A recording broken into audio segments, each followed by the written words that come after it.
Assalamualaikum warahmatullahi wabarakatuh. Saya Oktavian Nur Alimah dari Prodi Ilmu Hukum Universitas Ahmad Dahlan akan menyampaikan materi mengenai Hukum Adat Indonesia.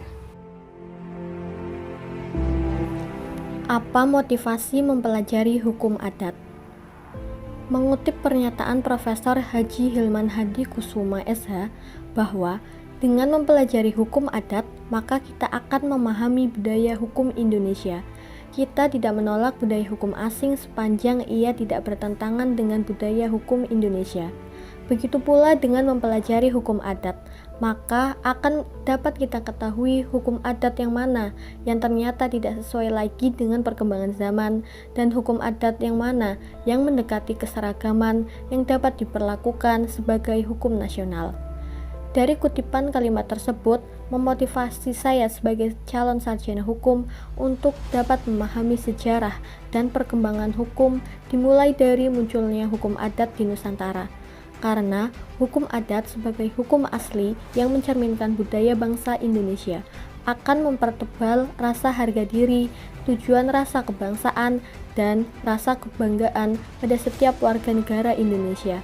Rasa bangga terhadap budaya sendiri akan tumbuh jika dengan kesadaran mengetahui tujuan budaya bangsanya, di mana hukum adat merupakan bagian tujuan dari kebudayaan bangsa Indonesia. Sejarah perkembangan hukum adat. Istilah hukum adat adalah kebiasaan-kebiasaan yang tidak tertulis yang ditaati secara turun-temurun. Istilah hukum adat diperkenalkan oleh dunia barat yang menyatakan bahwa hukum hanya terdapat pada masyarakat yang beradab. Untuk memahami hukum adat, maka kita harus memahami bagaimana sejarah perkembangan hukum adat itu sendiri. Sejarah hukum adat terbagi menjadi 7 episode, yaitu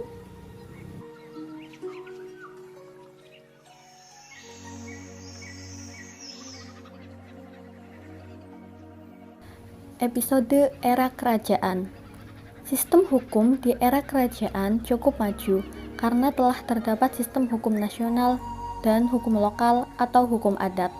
Apabila menyangkut kepentingan nasional atau kerajaan, maka menggunakan sistem hukum nasional. Sedangkan untuk kepentingan masyarakat, maka menggunakan hukum adat. Kepastian hukum pada masa ini tetap terjaga dan terwujud. Pada masa kerajaan, hukum adat banyak mengakomodir kebutuhan masyarakat. Terdapat konsep bahwa desa harus mandiri, yakni otonom secara politik, rumah tangga, ekonomi, dan hukum. Kemudian, desa-desa yang menerapkan hukum adatnya dapat eksis di era kerajaan dan hidup berdampingan dengan sistem hukum kerajaan.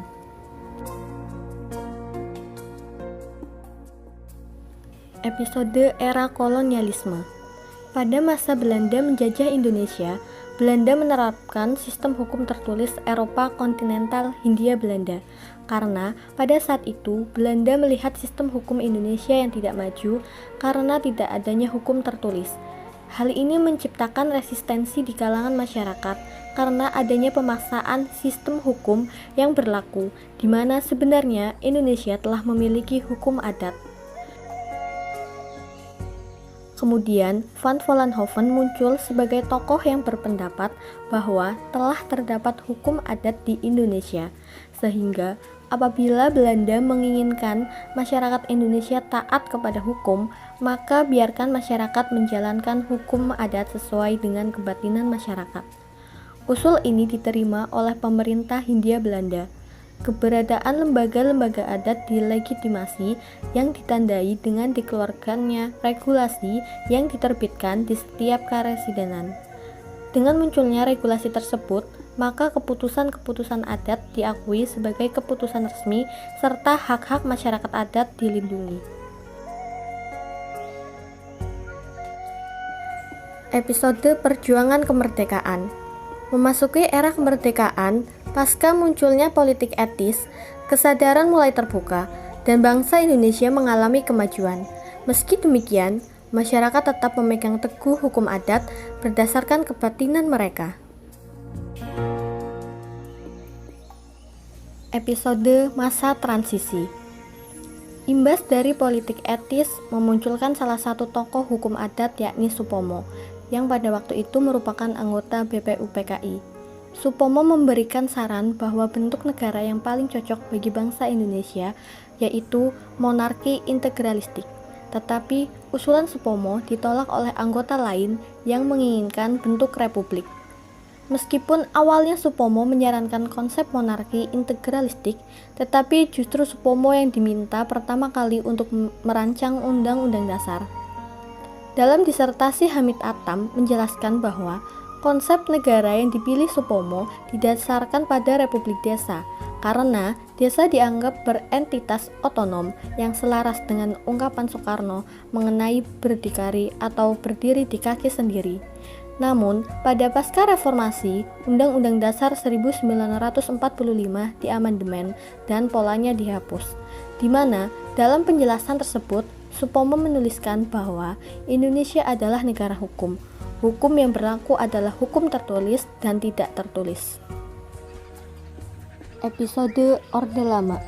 Memasuki era Orde Lama sangat kental dengan kepentingan politik dengan dikeluarkannya Undang-Undang Darurat Nomor 1 Tahun 1957, di mana menghapus Undang-Undang Desa untuk menghapus hukum adat secara masif dan mengeliminasi lembaga-lembaga desa. Pemerintah justru merencanakan sistem peradilan terpusat di bawah Mahkamah Agung yang mulai mengikis hukum adat. Episode Orde Baru. Pada era Orde Baru, pengeliminasian hukum adat diperparah dengan dikeluarkannya Undang-Undang Desa untuk menyeragamkan seluruh desa secara administrasi, di mana yang terjadi adalah salah satu upaya korporasi dari pemerintah yang awalnya desa otonom justru menjadi kepanjangan tangan pemerintah. Pada era ini, banyak asal-usul nama nagari dan sebagainya berubah menjadi desa. Episode reformasi hingga sekarang. Pada era ini, terdapat semacam balas dendam. Awalnya, pemerintahan sentralistik, kemudian berubah sifatnya menjadi kelokalan. Salah satunya adalah mengembalikan hak-hak kelokalan di masing-masing daerah, terutama di desa. Pada era reformasi, banyak desa yang berubah nama desa menjadi semula, seperti nagari, kampung, dan sebagainya. Mengapa hukum adat muncul sebagai tuntutan Sumpah Pemuda? Pada 28 Oktober 1928, dalam kongres tersebut diputuskan bahwa putra-putri Indonesia berketetapan hati untuk memilih bertumpah darah satu, yakni tanah Indonesia, berbangsa satu, yakni bangsa Indonesia, dan menjunjung tinggi bahasa persatuan, yakni bahasa Indonesia. Para pemuda saat itu juga memantapkan keyakinan bahwa dasar persatuan Indonesia itu akan diperkuat dengan kemauan, sejarah, bahasa, hukum adat, pendidikan, dan kepanduan. Hukum adat adalah salah satu dasar yang diyakini pemuda kala itu untuk memperkuat persatuan Indonesia. Pilihan hukum adat untuk dijadikan alat pemersatu yang diputuskan dalam Kongres Pemuda tahun 1928 itu bukan tidak beralasan. Pengalaman sejarah penjajahan bangsa ini diperkuat dengan pemberlakuan sistem hukum kolonial. Inilah salah satu alasan mengapa hukum adat itu menjadi bagian yang penting yang muncul sebagai isu yang dibahas dalam kongres itu. Upaya pemerintah Belanda untuk memberlakukan hukum kolonial di wilayah jajahannya dirasakan pemuda sebagai gerakan kolonialisme yang tidak hanya menjadi alat eksplorasi dan eksploitasi sumber daya alam dan manusia, tetapi lebih jauh akan menghancurkan sendi-sendi ekonomi, kebudayaan, dan peradaban bangsa. Kesadaran akan hal itu menyebabkan pemuda dalam kongresnya tahun 1928 memasukkan isu hukum adat sebagai isu penting dan menjadi dasar bagi terbentuknya persatuan Indonesia. Masyarakat Indonesia yang plural tak mungkin dapat dihimpun dalam satu kekuatan tanpa diikat secara normatif dalam satu ikatan hukum yang berlaku untuk semua atau omni yang disebut dengan hukum adat. Bagaimana perlindungan masyarakat adat dewasa ini? Eksistensi akan masyarakat adat adalah suatu kenyataan sejarah yang mana tidak dapat dihindari atau disangkal oleh pemerintah. Masyarakat adat merupakan suatu segmen real di dalam masyarakat Indonesia. Secara formal pengakuan, penerimaan, atau pembenaran adanya masyarakat adat di dalam struktur ketatanegaraan baru diatur di dalam Pasal 18 Undang-Undang Dasar 1945. Sebagaimana ditegaskan pada penjelasan pasal tersebut, secara sebagian-sebagian pengakuan, penerimaan, dan atau pembenaran terhadap adanya masyarakat adat terdapat di dalam beberapa peraturan perundang-undangan. Padahal, dalam lingkup pergaulan internasional, pemerintah Republik Indonesia masih bersikap setengah hati mengakui, menerima, membenarkan adanya masyarakat adat dengan segala hak dan kewajibannya. Di tengah-tengah pengakuan, penerimaan, dan pembenaran yang telah dilakukan oleh negara lain, antara lain Filipina dan Malaysia. Sebelum amandemen terhadap Undang-Undang Dasar 1945, TAP MPR nomor 17 tahun 1998 tentang hak asasi manusia terlebih dahulu memuat suatu ketentuan tentang pengakuan atas hak masyarakat adat. Dalam pasal 41 Piagam HAM yang menjadi bagian tak terpisahkan dari TAP MPR itu ditegaskan identitas budaya masyarakat tradisional termasuk hak atas tanah ulayat dilindungi selaras dengan perkembangan zaman.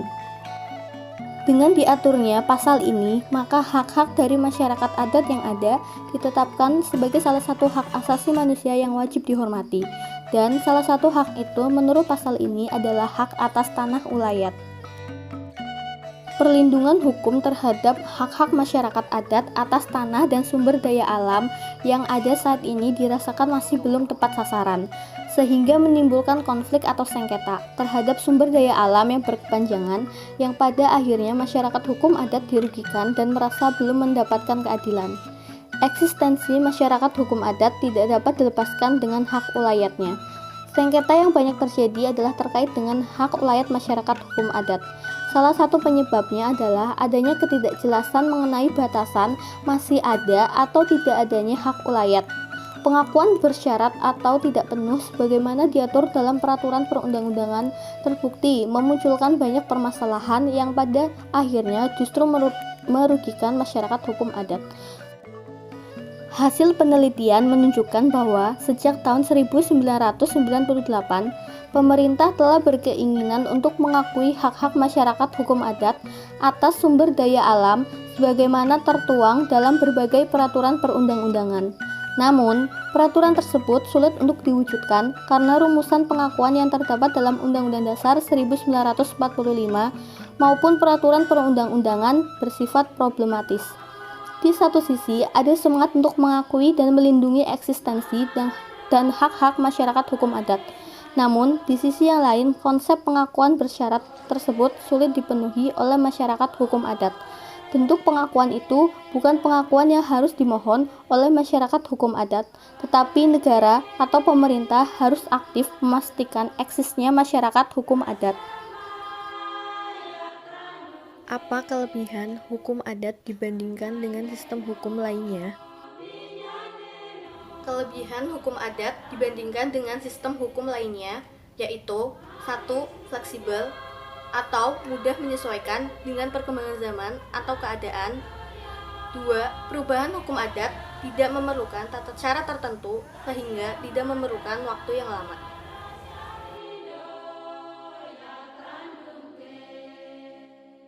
Sekian materi dari saya, semoga dapat menambah wawasan kita semua mengenai sejarah hukum adat di Indonesia. Terima kasih sudah menonton. Wassalamualaikum warahmatullahi wabarakatuh.